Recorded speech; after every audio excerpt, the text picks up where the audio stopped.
to Interesting Indians. On this episode, I have somebody who's very, very special.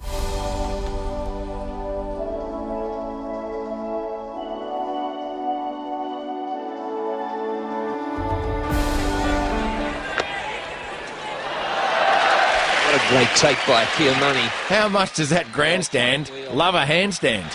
The old cartwheel. And have a look at this. I like it.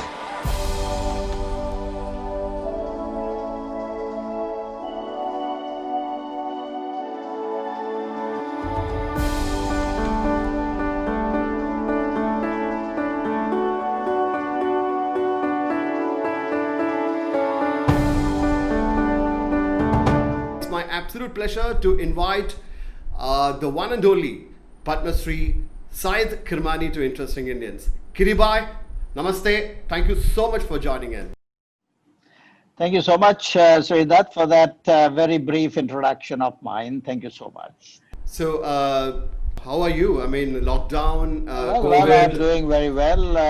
In fact, I'm getting my rusted limbs worked out playing golf 3 days in a week. That's And then catching up with a little bit of, housekeeping, some loose strings at the domesticated front. Okay. So I'm enjoying doing all those things in this pandemic time. And your grandchildren keep you occupied, I guess.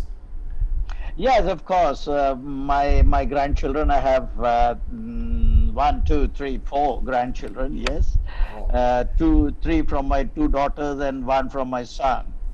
That's great to know. Kirsa, let me start with this. Your full name is Syed Mustaba Hussain Kirmani, and of course you are better known as Syed Kirmani to the entire world. But people who are associated with the cricketing circle worldwide, and ever since I met you for the first time, I started calling you Kiribai. So when was the first time somebody called you Kiri? Let me start on that lighter note. Yes, it all started when I was getting into the limelight, hitting the media, with my head, and then my group of friends from my school days. Instead of calling me Kirmani, Syed Kirmani, yeah, we'll call you Kiri. So from there on, Kiri went on from the school, and then any group I have gone into, any club I have gone into, all those cricketers of different levels when I was climbing up the ladder of success. All the team members started calling me Kiri. So I can't just pinpoint as to where and how, who called me, some of the girls called me Kiru also. That's something new. That's news to me. That's good. Kiru. Okay. Kiru. Hi, Kiru. It sounds very affectionate and lovely also. So you- Nevertheless, the guys call me Kiri. The ladies call me Kiru. And I hope, I believe there's some people even now who call you Kiru. Anyway, you have always been a popular person that way, right from your younger days. So let me take you back to your, roots. You were born in Chennai, brought up in Hyderabad, and you established yourself in Bangalore. So how did that come about? Let me put it this way to you. Born in Chennai, childhood in Hyderabad, and the rest in Bangalore. You lost your hair in Bangalore. but in a world where people invariably, 99 out of 100 people you talk to who lose hair, they seem to be worried about it. But that became your identity in a way, in the sense, obviously your first identity is your wicket-keeping skills and your batting and your love for the sport and your patriotic nature. But ever since I could remember, you have this a very, very prominent style statement. So you never bothered about not having hair. Well. You see, I was very fond of in my school and college days. There was this Bollywood, star in Devan. He had that nice little style before he could start using that wig, which was there until his last breath. Actually, the will in the will of his Devanand. It all said in the social media that his wig should not be removed at all. Okay. Okay, so I used to have that little bit of a small little comb in my pocket all the time and tried to have that hairstyle. But I had a good set of hair. In fact, I didn't know that you lose hair. Until 74, I had a good set of hair actually. And Okay. then when I started losing, it all started in England. Okay. I made the right from 67 as a school kid. And from there on, 71, 74, 75, 81, 82, and 83. These were my trips to England. Right. And that's where, with the different waters of different places, probably would have got into my the roots on my head, and that's how I was losing. And then I said, 81. I happened to go on the rituals of Umrah in Saudi Arabia. The Jeddah, that's where the Mecca, the Kaaba, where all the Muslims go for their rituals. So 81 was the first time, I shaved off my head. You see, all those guys who are losing hair are copying my hairstyle. Right. I heard a story of you keeping wickets with the bricks instead of, keeping gloves. So how did you manage to catch the ball with the bricks on, or how did you manage to have bricks being used instead of keeping gloves? No. There was no question. There was no question of catching the cork ball with the two bricks in my hand. Okay. I used to only stop it like that. Bang, break the bricks. And then I used to be scolded by the contractors who had laid the heaps of bricks, where the construction was going on. And it was in a place way back when I was in my 6th or 7th standard, So this is in Hyderabad or in Bangalore? Bangalore, everything Bangalore. Like I said, everything Bangalore. Bangalore. And then you had this, what I would like to call a luxury, because today I don't think cricketers do have this luxury. You were an understudy to the great Farooq engineer. If I'm right, for almost 3-4 years before you made your debut. So what was it like? Did you have a frustration creeping in that 3-4 years you're not able to actually play, but being an understudy, or those days you never had that kind of a feel? Right from 1971, Ajit Wadekar was the captain, and I was included as the youngest member of the team.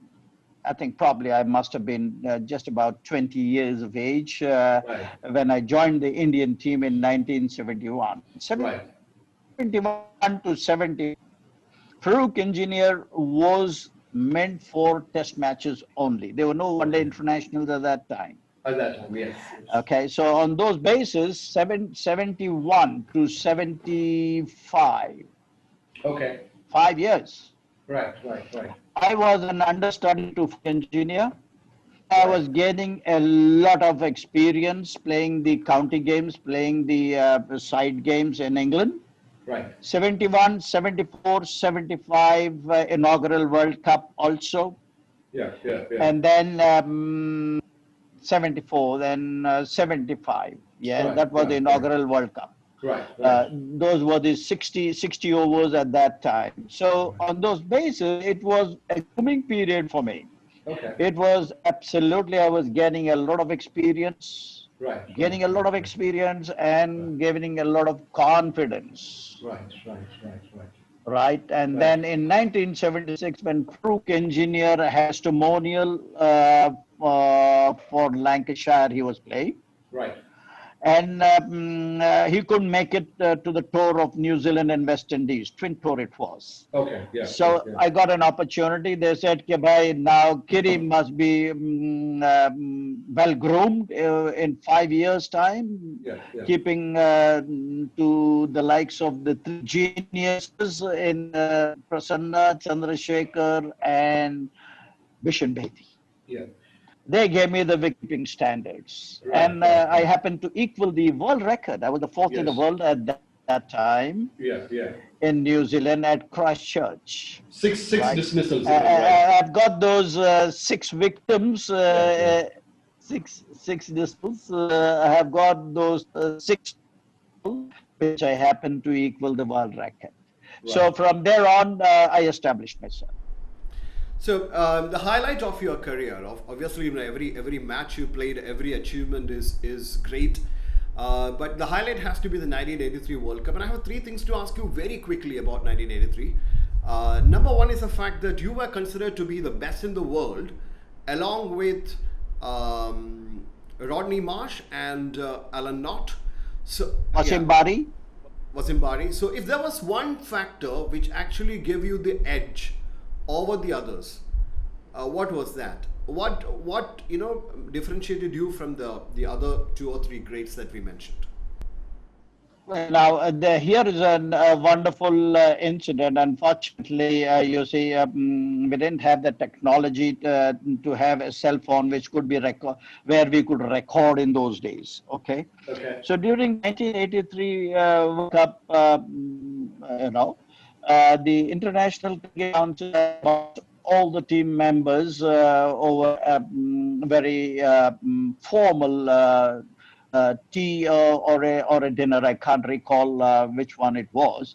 I think it was a very high tea at the long room at Lord's. Okay, that's where we all met, and those past cricketers also were invited who were in England at that time. So on those basis, the wicket keepers, all of us, Alan Knott, Rodney Marsh, Wasim Bari, Jeffrey Dujong also was there. Yes, and then Ian Smith of New Zealand. We all were sharing good pleasantries. And when I addressed looking at 3 guys, I said, Naughty, you, and Bob Taylor, by the way. Bob Taylor. Wow. I liked his technique more than anybody else. Right. And his collection was as smooth as silk, actually. So I tried to emulate his way of collection. Nevertheless, Bob also was there. So I pointed out at Naughty, not you, Rodney, Bob, and Wasim Bari. I consider all you 4 guys number 1 in the world. And I have big admiration to all you guys. You have learned a great deal talking to you guys on various interactions when we met against one another. So not stopped me at that. He said, hey, thank you, by the way, Kiri. Now, the art of wicket keeping, oh, wow, this was an education to me. The art of wicket keeping is learned only when a wicket keeper stands up to spinners. It's only to spinners. Anybody can stand behind and, keep to the fastest bowler in the world, Kiri, but you had the best in the world. That's Bish, Chandra, and Pras. So he just pointed a finger at me. And he didn't say that. He just one finger at me, and they all nodded. Wow. And this is what Godfrey Evans said. There was a tie between you and Do Chow, And we saw you take that foul Marcus catch. And I said, yes, the award should go to Syed, he said. Right. Oh, my God, it was a terrific feeling in the dressing room when we were all celebrating the victory. Right. The most unbelievable, unexpected World Cup victory of 1983. 83. But that changed Indian cricket forever, and it has gone from strength to strength. Now, the second question against Zimbabwe, a must-win situation. You batted first, 17 for 5, which later became 42 for 7, and you joined Kapil Paji, the great Kapil Dev, in the middle. Could you recollect those moments for our viewers? Oh yes, that cannot be forgotten. By the way, I must tell you this little story very quickly. Yeah, please. You see, normally I don't get batting. Okay. Because I was never considered an all-rounder. Oh, okay. We had 7 all-rounders, and that was another turning point, which none other team had. 7 all-rounders. This limited overs game is only when you have more all-rounders. That means you are well equipped to win the competition. Right. Didn't realize all this. This was all after winning the World Cup. We realized that we were 7 of us. And so on those bases, I was in a towel preparing myself for a good shower. Right. After Kapil won the toss and said, we are batting. Right. Okay. So I was in the washroom and with a toast in my mouth, and somebody from outside, one of the players, screamed. He said, hey, Kiri, pair up. Okay. Normally guys pull your leg, on the court here and there. So I ignored that shout, that scream of his. And then within a minute, he said, hey, Kiri, kya kar raha hai, yaar? Pad up. Man, bol ke bahar se awaaz aayi. Hey, what's going on? There's a second call for me. So I just held my towel and peeped through the window to look at the scoreboard. And believe me, when I saw 17 for 5, literally the towel dropped from my hand, and I looked left and right. I hope nobody saw me. I picked up the towel again, tied it up, and rushed into the washroom. And I don't know whether I had a good shower, whether I had a good breakfast. But I was walking, we were 128 for 8. 124. And walked up to Kapil Dev, walked up to Kapil Dev. He was, you can imagine, you see, having done so very well so far. And the second time we are meeting Zimbabwe. So I went up to Caps and said, Cap, dekho, we are in a do or die situation. Now you got to hit each and every delivery. I will play one single delivery and give you 5 deliveries. You got to go either for a 6 or a 4. Okay.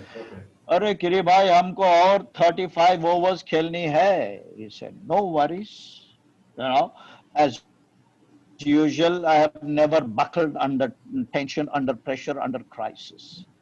I said, I'll have to put my best foot forward at all times. And the challenges and the crisis has brought the best out of my whatever skills and ability I had. So I said, don't worry, I'll give you the maximum stand, which I have been doing it all these years. Okay. So on those basis, 1 delivery and 5 deliveries to Kapil Dev. Believe me, I've never seen such a devastating knock from the blade of Kapil Dev. No player till date has played in that kind of a situation, Sridhar. So that was the knock of Kapil Dev. 175 not out, and yours sincerely, I think was 28 not out. Okay. So And so that was the best knock I have ever seen in a situation like that. Right. And there have been great knocks in one-day internationals, but there's no comparison to what Kapil Dev played 175. Absolutely, and it's a shame that we don't have the video footage of that, because I think the BBC unfortunately, unfortunately, BBC went on to strike. We were all told, we were shocked. Right. But the inside story said, Okay, bhai, they didn't want to cover the minnows of the tournament since we were considered the weakest team in the competition. Yes, yeah. This is the inside stuff, which we heard it there itself. They gave, I believe, this was in the news actually. This was in the news unofficially, not in the print, but through very reliable sources. We came to know that BBC didn't want to cover the minnows of the tournament. Not realizing that it was the best match of the entire World Cup. Entire World Cup. Until date. All the World Cup World matches. Cups till date. Till date, yeah. Yes. And that beautiful moment. I can. And that beautiful moment at the Lord's balcony, the famous Lord's balcony right after the final, that will stay in every Indian cricket fan's memory forever. And even the kids who were born after that, that was special, wasn't it? Yeah. Yes. Right. Yes, absolutely. That was absolutely unimaginable, unforgettable. And because the entire Lord's cricket ground, there was no such security for the spectators.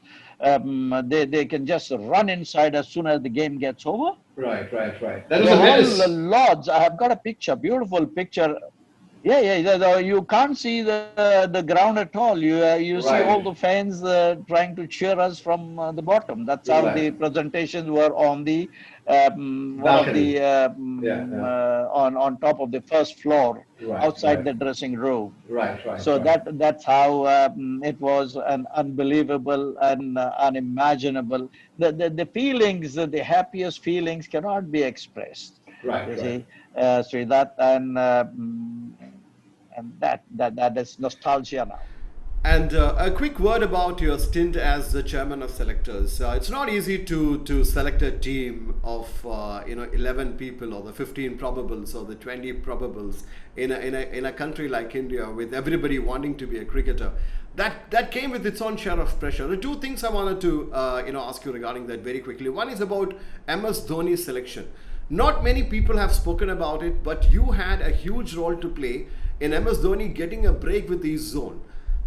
Well, you see now, basically now that the selection committee, you see, they only have to see the performances of the domestic cricket performances like Ranji Trophy, Dilip Trophy, all these. The best performers come out automatically and select themselves. You see, which make the selectors' job very easy. But now coming to the point of Dhoni, right? Now I had requested my colleagues, Kiran Murray, Pranab Roy from Calcutta, Kiran Murray, Sanjay Jagdale, and Kirti Azad. I said, you guys go into the south, I'll go into the east. Okay. So, and you go into the central area as well. So Kiran Murray was in the Bombay area, Maharashtra area. I think Sanjay was in the southern region. Nevertheless, I was in Kolkata. So Pranab Roy took me to a match in, I think, was it in Jharkhand or somewhere, I can't recall. Pranab would remember this. He said, Kiri bhai, let's go and watch this match between Jharkhand and another team, Ranji Trophy match. So while we were watching, he said, Kiri bhai, there is one wicketkeeper batsman who can replace Deep Das Gupta, who's not doing too very well. You have a look at him. I said, is he keeping wickets? No. He's standing on fine leg. Okay. You said wicketkeeper who's a good batsman, and you say he's fielding on the fine leg. Get me his record for 2 years. Let me see his domestic performances. Right. So he brought those 2 years record of Dhoni. Believe me, he was outstanding in his batting ability. Right. He was outstanding and so consistent in his batting ability. I don't have to look at Dhoni. on his wicket-keeping aspect since he's fielding on the fine leg. But this guy with his batting ability can walk into your East Zone team. Yeah, Please yeah, select him straight away. That's Please select him straight away. And that's it. as they say, That was the rest is that was the history. beginning. That was the beginning of Dhoni. Dhoni, great. And the proof is Pranav Roy. Pranav Roy. Okay.